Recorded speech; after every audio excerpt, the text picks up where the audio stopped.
When we talk about planting a church, obviously the goal is for that church to still be healthy 20, 30, 40, 50 years from now. So how do we plan on establishing a financially healthy church? There's a lot of seminars that you can go to, a lot of things that you can learn related to becoming a spiritually healthy church.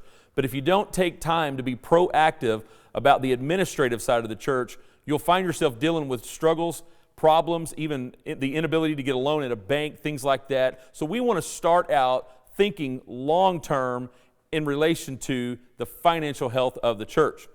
So what does a financially healthy church look like? Well, it looks like money in the bank. It looks like the bills paid off. It looks like people who give consistently both tithes and offerings. It even looks like things like the church's ability to give locally, regionally, globally. Even the ability that on the spur of the moment, if there's a need arises, the church can write a check that covers a specific need, maybe a ministry need locally, or even a missions need around the world, without it straining the church's checkbook. Also, when it comes to financial health, it looks like a church being able to show and to prove and document all of the money that's gone through those accounts.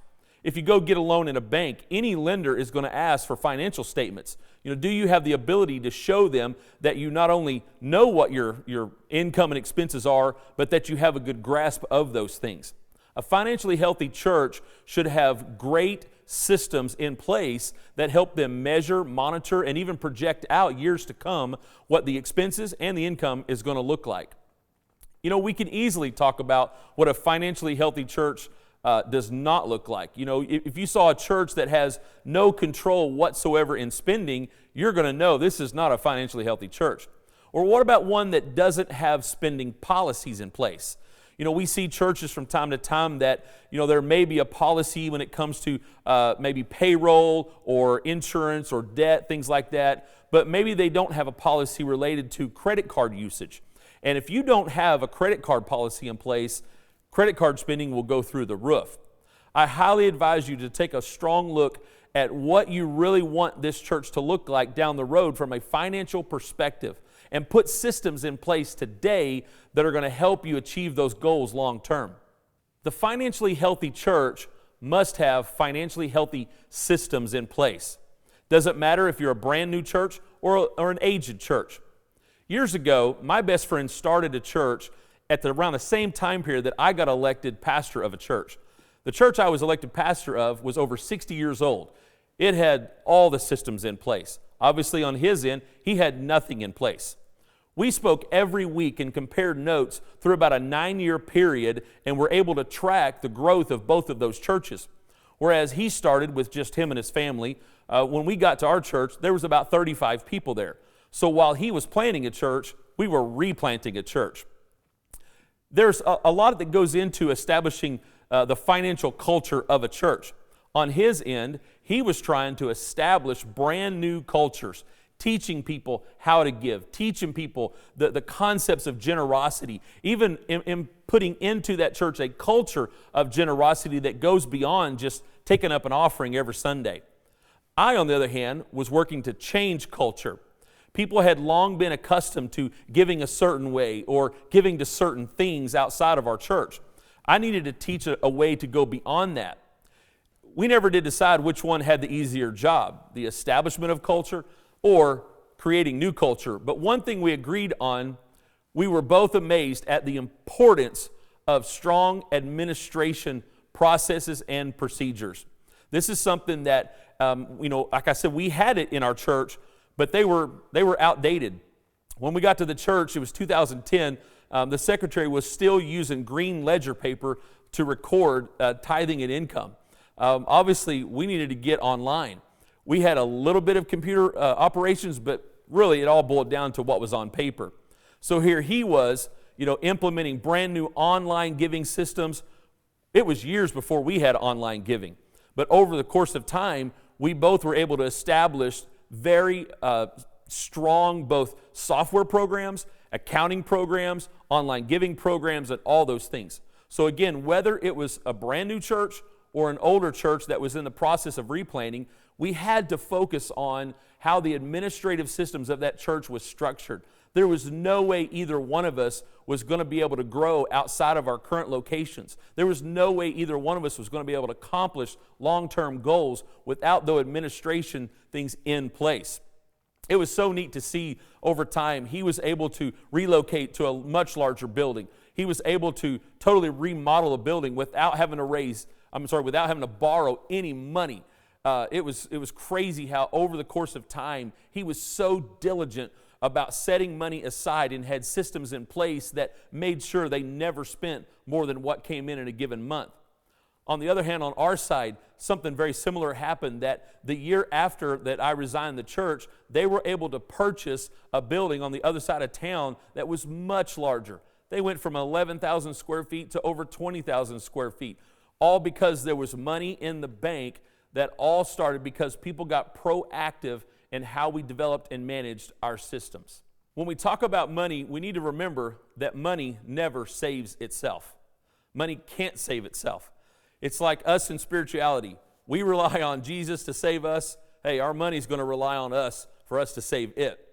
We have to have something in place that triggers people to make sure they're thinking about, hey, how much are we spending on ladies' ministries? How much are we spending in the youth department? How much are we spending on all the other ancillary items that are in a church? Because if all we're doing is looking at just spending everything that comes in, we'll never have what God wants us to have in the future. There has to be proactive measures. For example, when you look at your income, there are parameters and rules of thumb that you can use that helps you guide how you spend your money. For example, when it looks at facilities and payroll, those two things combined should never exceed more than 70% of your total income. If you were to go 1 month and decide, you know what, we're going to abandon that idea, the next month you may not be able to meet payroll.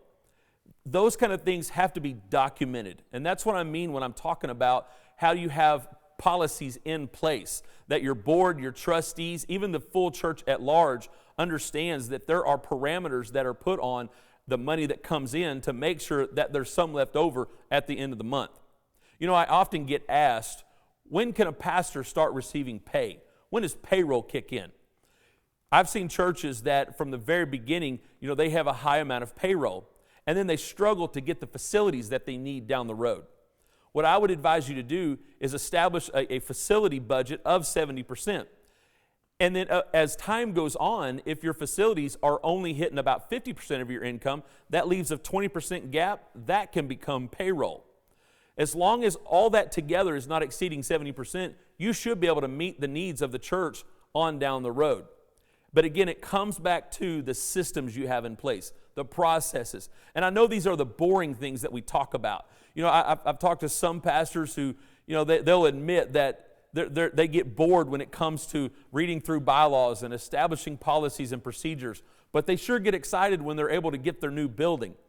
Please understand that, that church growth goes way beyond the prayer and the fasting and the Bible studies and the outreach and the preaching and all those wonderful things that we have. We have to be diligent and take time to measure and monitor all of the income so that down the road, the church is financially healthy and able to secure the facilities and other needs that the church needs in the future. And kind of summarizing some of these things, I want to use a phrase maybe we're not familiar with, and that is administrative readiness.